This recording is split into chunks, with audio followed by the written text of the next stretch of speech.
የቴክኖሎጂዎች ሁሉ ምግብ የሆነውን ኤሌክትሪሲቲ ማዳረስ ያስፈልጋል። የምናዳረስበት መንገድ የግድ ናሽናል ግሪድ መሆን አይጠበቅበትም። አንዳንዱን በሚኒ ግሪድ፣ አንዳንዱን በኦፍ ግሪድ ሊሆን ይችላል። ለምሳሌ የተሻገረ ገጠር ባልነው የሶላር ሲስተም በየአርሶ አደሩ ቤት ለማዳረስ እየተሞከረ ነው ያለው። ኢትዮጵያ አሁን የሶላር ሴል ማምረት ጀምራ በወር ከ20 እስከ 25 ሚሊዮን ዶላር ኤክስፖርት አድርጋለች። ያንን ሴል የሚቀረውን ነገር በማሟላት በኢትዮጵያ ገጠር ውስጥ እንዲስፋፋ ማድረግ ይቻላል። ባጭሩ ኤሌክትሪሲቲ ማለት ቤድሮክ ኦፍ ትራንስፎርሜሽን ነው። እሱን ሳናሟላ የምናረጋግጠው እድገት አይኖርም።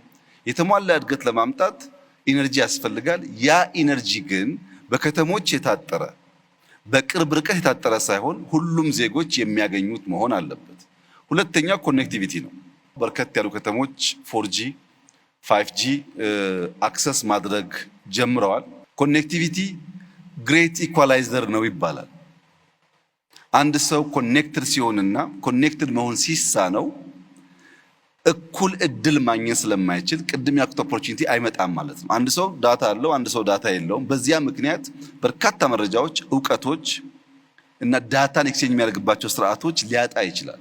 እና ኮኔክት የምናደርግበት መንገድ የ4G እና የ5G እንደተጠበቀ ሆኖ ሪሞት በሆኑ ኤሪያስ በቀላሉ በፋይበር ኦፕቲክስ የማንደርስባቸው ከሆኑ አሁን የምንጠቀምባቸው ቢቲኤሶች የማንደርስባቸው ከሆነ የሳተላይት አማራጭ የምንጠቀምበትን መንገድ መከተል ያስፈልጋል። አብዛኛው እንዳያችሁት በጣም ኢምፕሬሲቭ ውጤት የታየበት ቢሆንም ከእቅድ አንጻር ግን አምቢሽየስ መሆን አለብን። በሚቀጥሉት 5 ዓመታት ኢትዮጵያ 100% ኮኔክት ማድረግ አለብን። ይቻላል።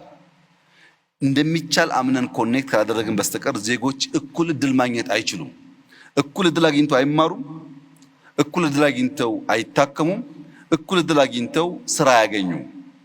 እኩል እድል ያላገኘ ዜጋ ደግሞ 130 ሚሊዮን ሰዎች አሉኝ ተብሎ ሊቆጠር አይገባውም። እኩል እድል ማግኘት አለበት።